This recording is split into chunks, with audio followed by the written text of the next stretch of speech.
નમસ્કાર, નિર્માણ ન્યૂઝની વિશેષ રજૂઆત હોટ ટોપિક કાર્યક્રમ સાથે હું છું આપની સમક્ષ તનુ ખટીક।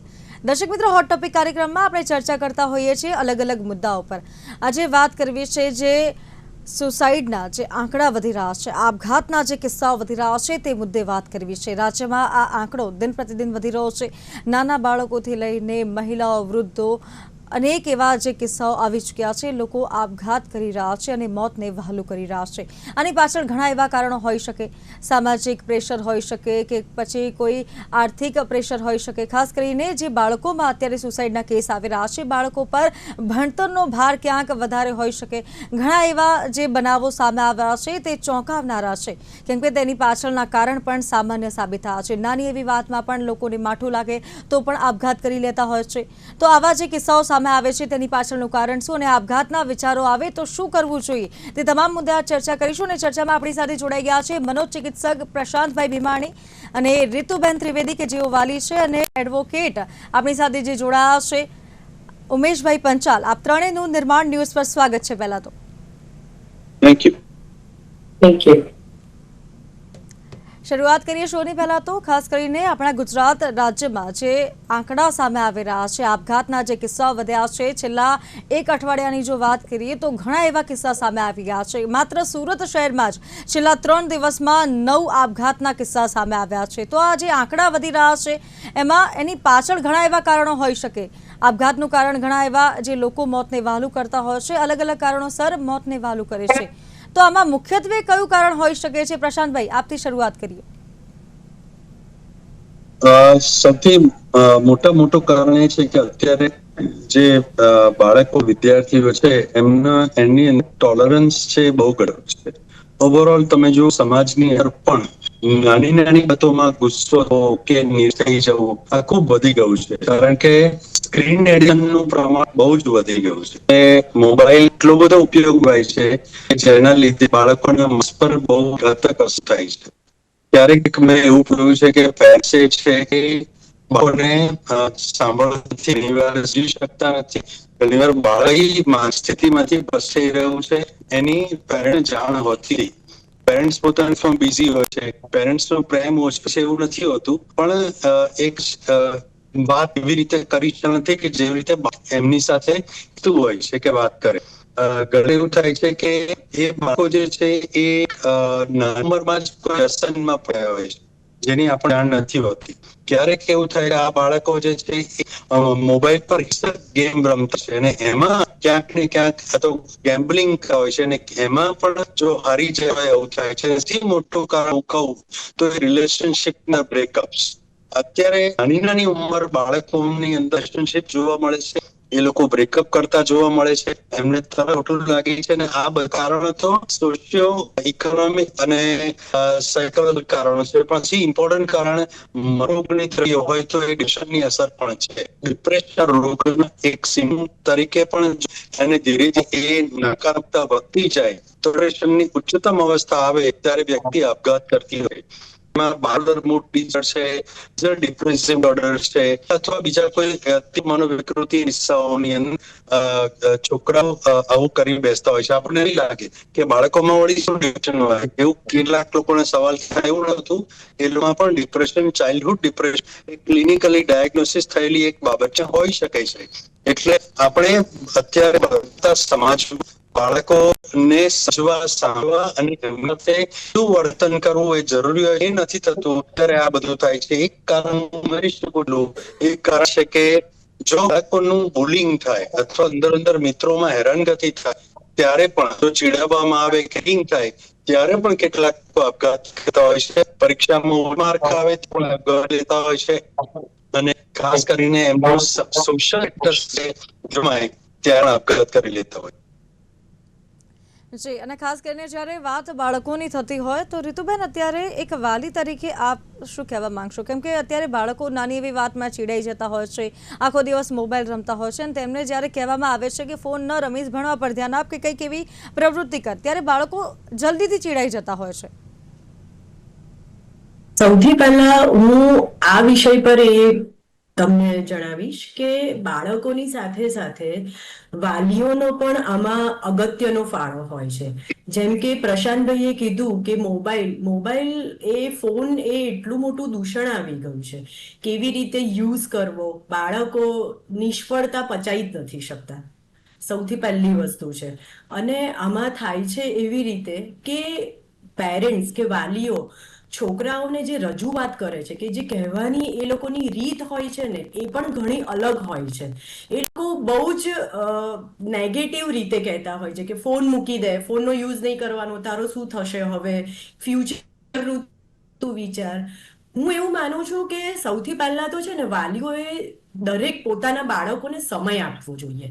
તમે જેટલો સમય આપશો ને એટલું જ છોકરું દરેક ફોન છે, ટીવી છે, દરેક વસ્તુથી દૂર રહેશે.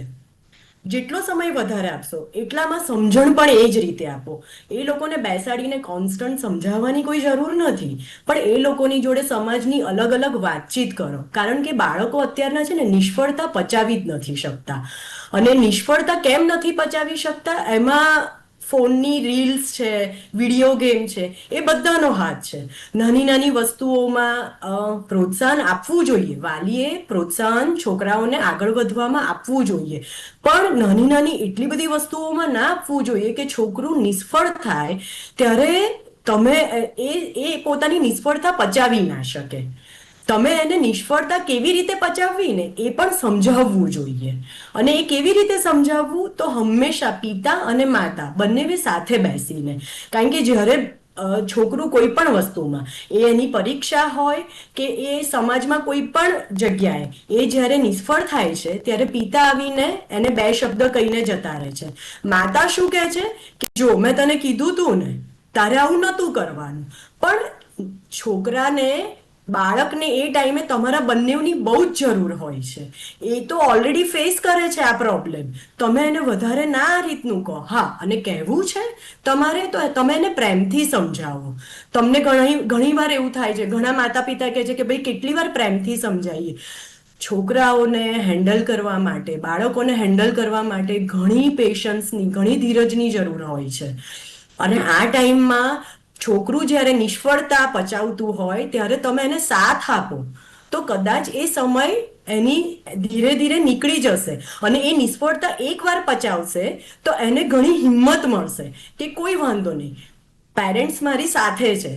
પણ આ ટાઈમમાં કેવું થાય છે કે માતા પિતા પણ એને ટોકીને જતા રહે છે અને છોકરું ઘણું એકલું પડી જાય છે. એટલે હું માનું છું કે ફોનની સાથે સાથે માતા પિતાનો રોલ પણ એટલો જ જરૂરી હોય છે. જી, અને જ્યારે વાત થતી હોય આપઘાતના કેસની, તો ઉમેશભાઈ, આપે તો ઘણા એવા કેસ સાંભળ્યા પણ હશે કે જેમાં નાની એવી વાતમાં આપઘાત કરી લેતા હોય છે. બાળકો તો ઠીક, પણ યુવાનો પણ ક્યાંક ગેરમાર્ગે દોરાઈ રહ્યા છે. અને ક્યાંક જો વાત કરીએ તો આર્થિક ભીંસના કારણે પણ યુવાનો મોતને વહાલું કરતા હોય છે. ઘણા એવા લોકો જે મેરેજ પછી પણ તેમને કોઈક આપઘાત માટે, કોઈ તેમને, જો વાત કરીએ તો ઘણા એવા કિસ્સાઓ સામે આવી ચૂક્યા છે. તો ઉમેશભાઈ, આપે એવા કયા કયા કિસ્સા જોયા હશે, આપના ધ્યાનમાં હશે જ? તનુબેન, આમાં વસ્તુ એ બધી છે કે એક તો અત્યારે આમ ટ્રેન્ડ તો ના કહી શકાય, પણ એક એવું બની ગયું છે કે આપઘાત એક સામાન્ય વસ્તુ બની ગઈ છે. તો એને બે રીતે થાય છે. એક તો સ્ટુડન્ટ લેવલે થાય છે ને એક યંગ એજની લેવલે થાય છે. જે 50 ઉંમર પછીના જે આપઘાત છે બહુ ઓછા જોવા મળે છે. હવે સ્ટુડન્ટની અંદર એ વસ્તુ બની રહી છે કે આજના જે કોરોના બાદ જે મોબાઈલનું ચલણ વધી ગયું, તો છોકરાઓની અંદર સોશિયલ મીડિયા પ્રત્યે વધારે લગાવ આવી ગયો. ને સોશિયલ મીડિયાથી એક કમ્પેરિઝનની દુનિયા એ લોકોએ એક વર્ચ્યુઅલ દુનિયા ઊભી કરી દીધી કે હું અત્યારે આ લાઈફ જીવું છું, તો મારા બીજા સોશિયલ મીડિયા કે ઇન્ફ્લુએન્સરની એવી લાઈફ છે તો મારી પણ હોવી જોઈએ. ને એના કમ્પેરમાં જ્યારે એ લોકો ફેલ થાય છે તો પોતે એવું અનુભવે છે કે પોતે કંઈ પણ આ દુનિયા માટે છે જ નહીં, અને પોતાની જાતને નેગેટિવ અનુભવી ને સુસાઇડ તરફ જાય છે. અને એ સ્ટુડન્ટની અંદર આ બધા કારણો છે. બીજું તો સ્ટુડન્ટની અંદર એજ્યુકેશન લેવલે જે અમુક પ્રોબ્લેમો એ લોકો સાથે થતા હોય છે કે કોમ્પિટિશન હોય છે, ઇન્ટર કોમ્પિટિશન, એમાં ફેલ થઈ જાય છે.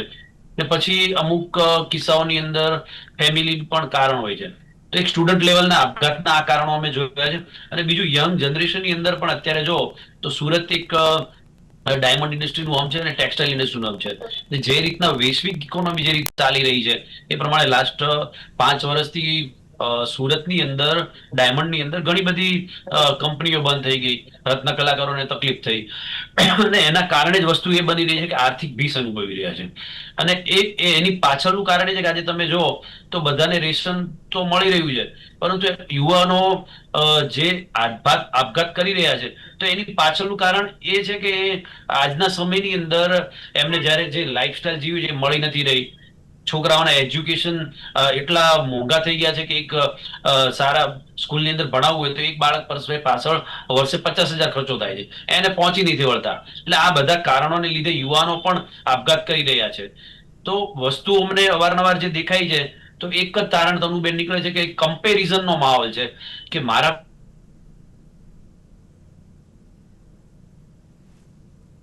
જી ઉમેશભાઈ, આપનો અવાજ ચોંટી રહ્યો છે. એટલે પોતાને એક નબળો અનુભવી રહ્યો છે ને એના કારણે આ બધું થઈ રહ્યું છે. કહેવાનો મતલબ એ જ છે અમારો કે આજની જનરેશનની અંદર પહેલા જેટલી એક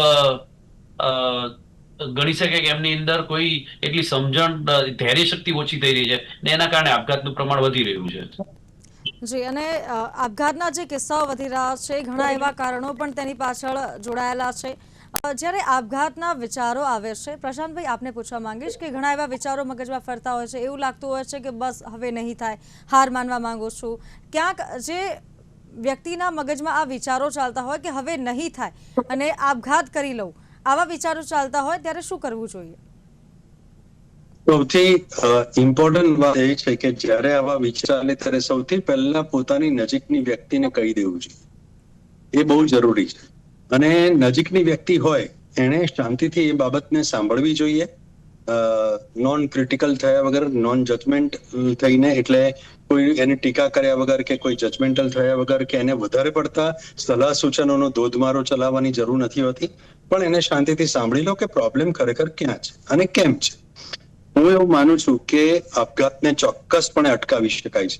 એટલે જ્યારે મનમાં આવો વિચાર આવે ત્યારે અમે તો એવું માનીએ છીએ કે એક પણ વખત જો વિચાર આવે તો કોઈ વ્યક્તિએ પોતાની નજીકની વ્યક્તિને કહી દેવું જોઈએ. અને એ કીધા પછી જો હળવાશ ન અનુભવાય તો ચોક્કસપણે એને સાયકોલોજીકલ હેલ્પ લેવી જોઈએ. એટલે આપણે એક સમાજ તરીકે અત્યારે એવીમાં છીએ કે લોકો વિચાર કરે કે ભાઈ મારે કોઈ સાયકોલોજીકલ હેલ્પ લેવી છે કે ડોક્ટર પાસે, સાયકોલોજીસ્ટ પાસે જવું છે, તો લોકો શું વિચારે એ સૌથી મોટો સવાલ છે.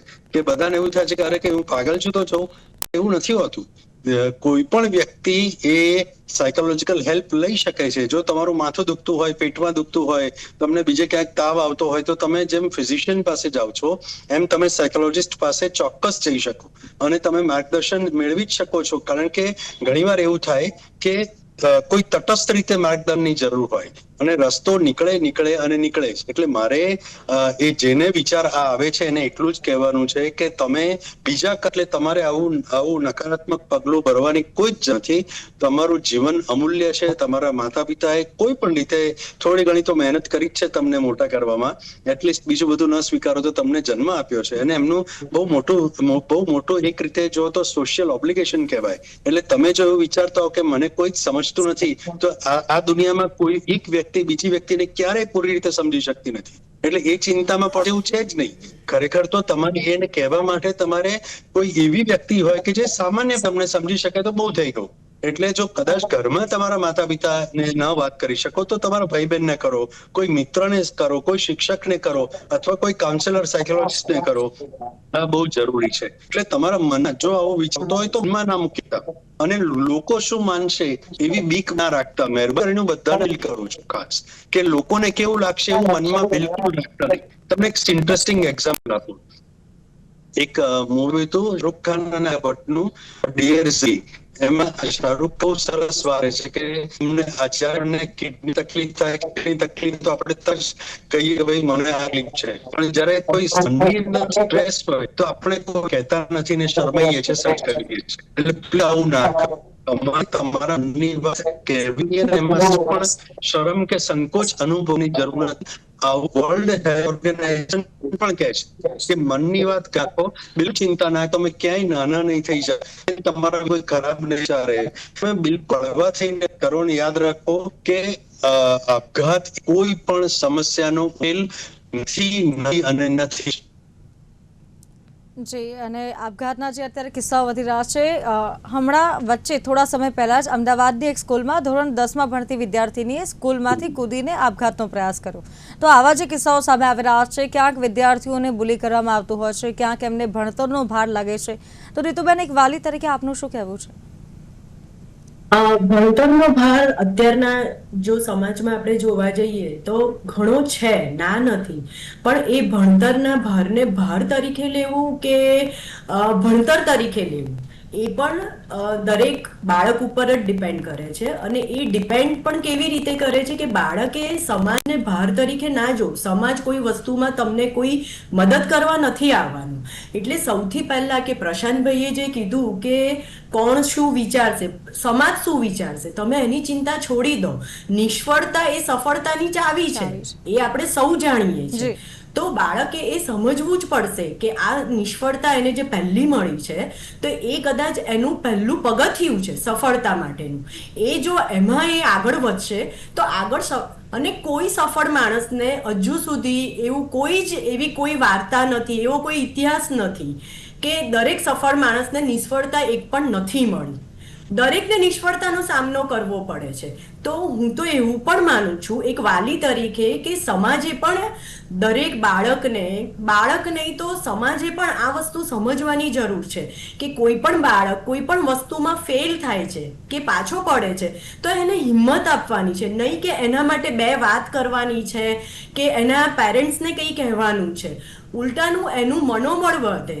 એ પ્રમાણે જેમ કે હું તો એવું પણ માનું છું કે હવે ફોનની દુનિયામાંથી છોકરાઓ બહાર આવે એના માટે દરેક શાળાએ દરેક ઇત્તર પ્રવૃત્તિ કે બહાર જે આપણે પીટી કહેતા હતા, વ્યાયામ કહેતા હતા, એ ફરજિયાતપણે કરવું જોઈએ. કે જે રમત ગમતની દુનિયા છે એમાં બાળક નિષ્ફળ થાય છે ને તો એને આગળ વધવાનું એને એક બળ મળે છે, જે હવે તો વિડીયો ગેમના જમાનામાં, આ સોશિયલ મીડિયાના જમાનામાં કશું જ નથી. અને આજના બાળકોને હું એ વસ્તુ પણ કહીશ કે બાળક જ્યાં પણ નિષ્ફળ થાય ને તો સૌથી પહેલા એનો સૌથી બેસ્ટ ફ્રેન્ડ તો છે ને માતા પિતા જ હોય છે. માતા પિતા કોઈ દિવસ એના દુશ્મન નથી હોતા. એટલે પહેલા તો માતા પિતાને દુશ્મનની રીતે નહીં, એકવાર ટ્રાય તો કરો. કદાચ એક માતા પિતા રોષે ભરાશે. માતા પિતા કેમ ગુસ્સે થાય? કારણ કે એ બાળકનું હિત ઈચ્છે છે.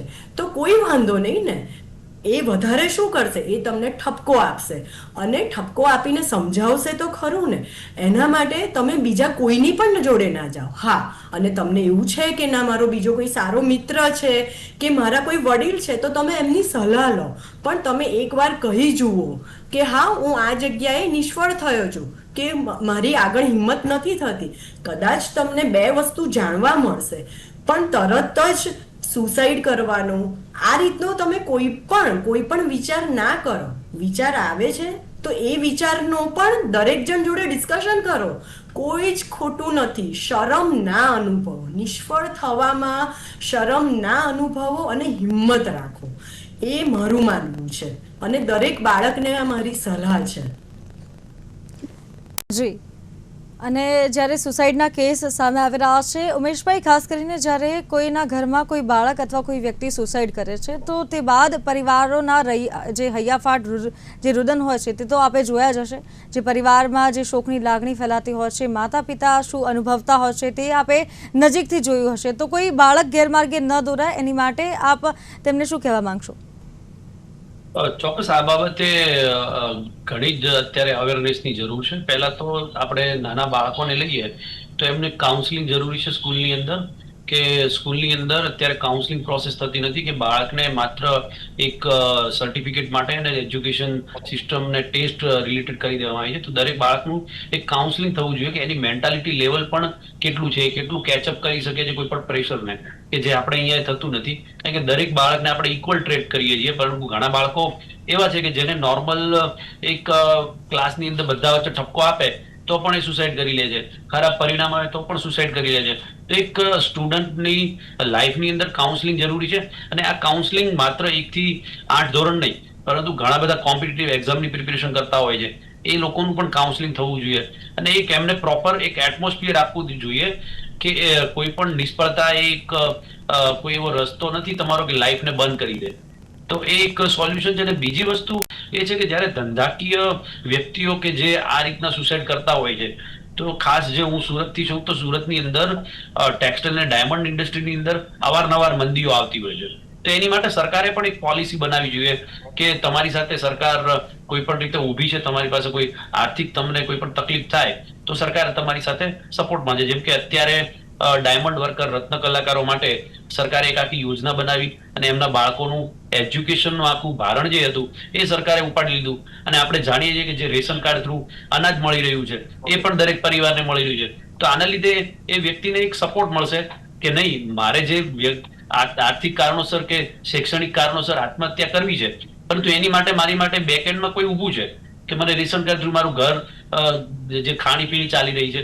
અને બીજી વસ્તુ જે છે તો શિક્ષણ અટકતું નથી. તો કંઈક ને કંઈક જ્યારે અલ્ટરનેટિવ કોઈ પણ એક સપોર્ટ આપવામાં આવશે તો ચોક્કસ એ વ્યક્તિ એનાથી દૂર થશે અને આત્મહત્યાનું પગલું લેશે નહીં. પરંતુ તનુબેન, વસ્તુ એ બની રહી છે કે આ કાઉન્સેલિંગ છે એ બાળકો માટે થઈ, પણ મોટા ઉંમરના વ્યક્તિઓ માટે અત્યારે એવું કોઈ સપોર્ટ સિસ્ટમ નથી કે જે તરત ડોક્ટર પાસે નથી જતા. એમને એવું ગિલ્ટી ફીલ કરે છે કે જો હું કોઈને આવું કહીશ તો મારી વિશે નેગેટિવિટી થશે. તો એ પણ અવેરનેસ ફેલાવી જોઈએ કે આત્મહત્યાને એક રોગ તરીકે ટ્રીટ કરવા જોઈએ, કે તમે મનોચિકિત્સક પાસે જાઓ અને પ્રોપર એનું કાઉન્સેલિંગ લો. અને એની માટે સરકારે પણ એક સારા આવા જે ઇન્ડસ્ટ્રીયલ એરિયા આવે કે જે આવા પ્રમાણ વધી રહ્યા છે, તો પ્રોપર કાઉન્સેલિંગ થશે તો 100% રેશિયો નીચે આવશે.